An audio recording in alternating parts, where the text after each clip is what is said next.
UP में CM योगी के एक बयान पर घमासान मच गया है। सीएम योगी ने कल कुशीनगर में विपक्ष पर हमला करते हुए कहा था कि पहले अब्बाजान वाले गरीबों का राशन हजम कर जाते थे, लेकिन अब हर किसी को राशन मिलता है। यही बात विरोधियों को चुभ गई है। बीएसपी, एसपी और कांग्रेस ने सीएम योगी पर पलटवार किया है। सवाल उठाए हैं कि एक मुख्यमंत्री ऐसा बयान आखिरकार कैसे दे सकते हैं।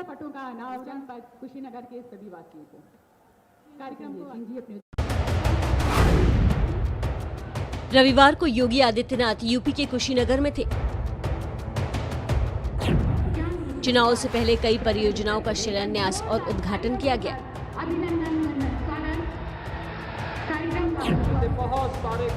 इस मौके पर सीएम ने पीएम की तारीफ की, साथ ही विपक्ष पर हमला भी बोला। राशन मिलना होगा ना, आप लोगों को राशन मिलना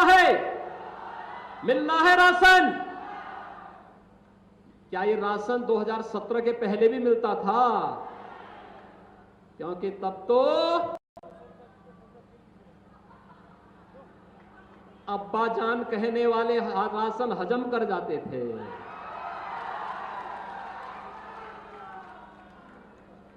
तब कुशीनगर का राशन नेपाल पहुंच जाता था, बांग्लादेश पहुंच जाता था। कहा जा रहा है कि इस बयान के जरिए योगी ने पहले की सरकारों के दौरान राशन की दुकानों में जारी भ्रष्टाचार पर हमला बोला था, लेकिन जम्मू कश्मीर के पूर्व मुख्यमंत्री उमर अब्दुल्ला के एक ट्वीट ने इसे अलग रंग दे दिया। बीजेपी के पास सिवाय मुसलमानों के खिलाफ नफरत फैलाने के कोई और चुनावी एजेंडा नहीं है। भारतीय जनता पार्टी के पास 4.5 साल के कार्यकाल में उत्तर प्रदेश में बताने के लायक कुछ भी नहीं है। आज उपलब्धि के नाम पर शून्य है।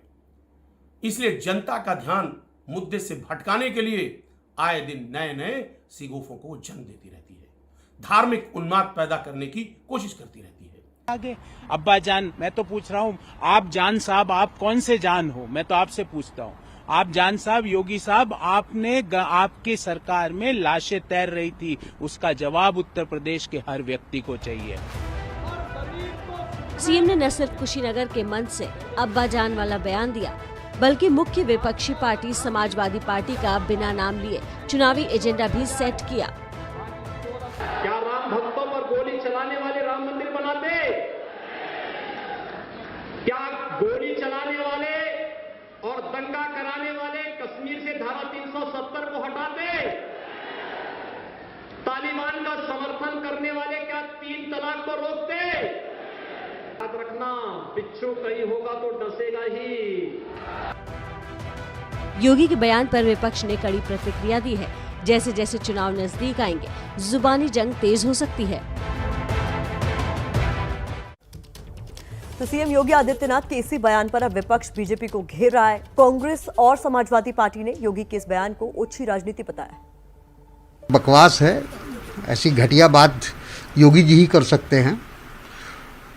सब लोग जानते हैं कि राशन सभी लोगों को मिलता था, हर समुदाय, हर वर्ग के लोगों उसका लाभ उठाते थे, गरीब लोग उसका लाभ उठाते थे। वो धर्म विशेष को लेकर राशन नहीं बांटा जाता था। तो ये सब बकवास है और मैं समझता हूँ कि अब उत्तर प्रदेश के लोग योगी के बकवास को समझने लगे हैं। कमाल उत्तर प्रदेश के मुख्यमंत्री जी का 4.5 साल में उत्तर प्रदेश के अंदर में घोटाला ही घोटाला हुआ। अरे कोविड काल में चाहे पीपी किट घोटाला देखने को मिला, मेडिकल इक्विपमेंट खरीदने में घोटाला हुआ, यहाँ पशुपालन विभाग में घोटाला, टीचर भर्ती में घोटाला, जल शक्ति मिशन में घोटाला, चारों तरफ घोटाला। अपने 4.5 साल का काम मुख्यमंत्री जी नहीं गिना पा रहे हैं, तो जनता का असली मुद्दों से ध्यान भटकाने के लिए इधर उधर की बातें कर रहे हैं। कोई बात नहीं, उत्तर प्रदेश की जनता सब जानती है, 2022 के चुनाव में 22 साइकिल की सरकार होगी और भारतीय जनता पार्टी को भटका देगी। अब्बा का सियासी डब्बा घूमता था पहले, अब जो है वो आज जो है वो समावेशी विकास की बात हो रही है, सर्वस्पर्शी सशक्तिकरण की बात हो रही है। सभी की आंखों में खुशी, जिंदगी में खुशहाली के लिए योगी सरकार काम कर रही है, केंद्र की मोदी जी की सरकार काम कर रही है। तो इसलिए जो है वो अब ये सरकार जो है अब्बा का डब्बा नहीं है। तो योगी आदित्यनाथ ने एक बयान दिया जिस पर अब घमासान शुरू हो गया। अपडेट के लिए रणवीर का रुख कर लेते हैं, जो कि लखनऊ से हमारे साथ सीधे जुड़ गए हैं। रणवीर, 14 सितंबर वो तारीख है जो हमें याद है कि जिस तरीके से कहा जा रहा था कि अलीगढ़ प्रधानमंत्री मोदी का जो कार्यक्रम है उससे आधिकारिक ऐलान हो जाएगा चुनाव प्रचार का यूपी में बीजेपी का, लेकिन उससे पहले योगी आदित्यनाथ ने जो बयान दे दिया है, माना जा रहा है कि शुरुआत हो चुकी है। देखिए प्रतिमा, चुनाव की आधिकारिक घोषणा यानी अधिसूचना आने में भले ही 3.5 महीने के आसपास का वक्त बचा हो, लेकिन चुनावों का आगाज हो चुका है और ये आगाज बयानबाजी से है। कल प्रधानमंत्री पहुंचेंगे अलीगढ़ और कुछ एक यूनिवर्सिटी का शिलान्यास करेंगे और जिस तरीके से बीते कल यानी कि रविवार को मुख्यमंत्री ने कुशीनगर में बयान दिया, इसमें सिर्फ समाजवादी पार्टी को नहीं बल्कि बसपा और कांग्रेस सभी को निशाने पर लिया। लेकिन बड़ा हमला समाजवादी पार्टी पर था क्योंकि मुख्य विपक्षी दल वही है और बिच्छू जहां रहेगा वहां डसेगा, इस तरह की टिप्पणी कहीं ना कहीं बताती है कि सीधा हमला समाजवादी पार्टी और ये जो जिसमें जिस तरीके से कहते हैं मंडल कमंडल की राजनीति, तो कमंडल की राजनीति में अब्बा जान वाला शब्द विपक्ष जोड़ करके देख रहा है और यही वजह है कि मुख्यमंत्री की टिप्पणी को विपक्ष बहुत गलत बता रहा है। और अभी ये शुरुआत है, आरोप लगेंगे, आरोप का जवाब आएगा और जवाब के जवाब में जवाब आता जाएगा, तो ये आरोप लगातार अब चुनाव जैसे जैसे आगे बढ़ेंगे बढ़ता जाएगा। आप देखिए कि समाजवादी पार्टी पर अब्बा जान वाले कमेंट पर सपा नाराज है, तो वहीं मायावती कह रही थी कि वो अब सरकार में आएंगी तो स्मारक नहीं बनवाएंगी, तो मुख्यमंत्री ने उस पर भी टिप्पणी की, कहा कि अब भयभीत है इसलिए स्मारक नहीं बनवाएंगी। और बड़ा कमेंट कांग्रेस पार्टी पर भी, जब प्रियंका गांधी यूपी में थी, रायबरेली और अमेठी के दौरे पर थी, उस वक्त मुख्यमंत्री ने सीधा हमला कांग्रेस पर किया और कहा कि कश्मीर में 370 लगाने की जिम्मेदारी किसकी थी? कांग्रेस की थी।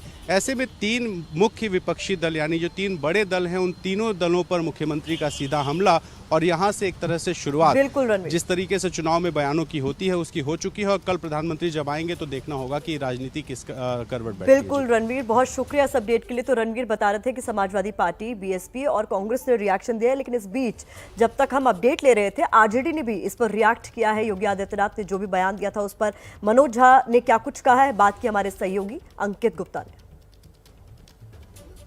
उत्तर प्रदेश के मुख्यमंत्री योगी आदित्यनाथ ने दिया है एक बयान, कहा कि जो पहले की सरकारें थी वो तुष्टीकरण की राजनीति करती थी, लेकिन अब वो दौर नहीं। हमारे साथ मौजूद हैं आरजेडी सांसद मनोज झा जी। मनोज जी, योगी आदित्यनाथ कह रहे हैं कि पहले की सरकारें थी, फिर चाहे वो बसपा हो सपा हो, वो तुष्टीकरण की राजनीति करती थी, लेकिन अब ऐसा नहीं होगा। देखिए, मैं तो सीधे तौर पर उन्होंने और भी बहुत कुछ कहा जो कि बहुत ही अशोभनीय, घटिया, गैर संसदीय और हमारी परंपराओं के अनुरूप नहीं है। तुष्टीकरण तो ढूंढ रहे थे, गंगा में बहती लाशें ढूंढ रही थी कि मुख्यमंत्री आकर के दिखे तो सही। आप दिखे नहीं साहब। कोविड में अगर कोई एक मुख्यमंत्री उन लाखों मौत का जिम्मेवार है तो मिस्टर आदित्यनाथ जी। मैं बार बार मानता हूं कि उनका पूरा का पूरा वर्ल्ड व्यू मठ से निर्धारित होता है, उत्तर प्रदेश उनके वश का नहीं। अभी मैं ट्रैवल करके आया हूं। आप कहते हो अब्बा जान, ये जुबान है। अपनी टिप्पणी बांग्लादेश को लिखी। मैं तो सोचता हूं प्रधानमंत्री जी कैसे समझाएंगे बांग्लादेश को कि उनका एक duly elected, duly with in quotes elected chief minister Bangladesh हमारे जो एकमात्र पड़ोस में देश है जो आपके पक्ष में खड़ा रहता है, उसको कैसे समझाएंगे प्रधानमंत्री जी। और मैं ये भी कहूं कि आपने बड़ी आसानी से भूपेंद्र पटेल के हाथ में कमान सौंप दी, first time chief minister in Gujarat. Uttar Pradesh में आप चाहकर भी नहीं कर पा रहे हैं क्योंकि वो आपके विकल्प के रूप में यहां न्यू ऑपरेटिंग सिस्टम के रूप में अपने को प्रस्तुत कर रहे हैं। उसमें उत्तर प्रदेश की बेबसी का हाल है। आप लाख कह लो, चुनाव किस मुद्दे पे होते हैं? शिक्षा, स्वास्थ्य, रोजगार, इन तीनों पर अपनी उपलब्धियां बता दें मिस्टर आदित्यनाथ, मैं मान जाऊंगा। वहां बताएंगे नहीं, तो यही बचता है उनके पास। तो सर, आप ये कह रहे हैं कि आगामी जो उत्तर प्रदेश में चुनाव हैं, विधानसभा चुनाव जो अगले 5-6 महीने के अंदर होने हैं, उनमें अब जो बाकी जो आप शिक्षा, स्वास्थ्य या विकास ऐसे मुद्दों के जिक्र कर रहे हैं वो पीछे छूट रहे हैं और ऐसे मुद्दे सामने आ रहे हैं। देखिए, मुद्दे जनता तय करेंगी। मैं बता दूं, ये उनकी बहुत बड़ी चूक है और मैं समझता हूं कि आला कमान जो इनके हैं उनको भी सोचना चाहिए कि किस प्रकार का कि प्रस्तुतिकरण के माध्यम से आप चुनावी राजनीति को देखना चाहते हैं। अगर चुनावी राजनीति को ये अब्बा जान, तुष्टीकरण, वो भी घटिया शब्दों में, घटिया लफ्जों में, राशन को लेकर के जो आपकी टिप्पणी थी, मैं तो कहूंगा कि आपको बहुत प्रशिक्षण की जरूरत है।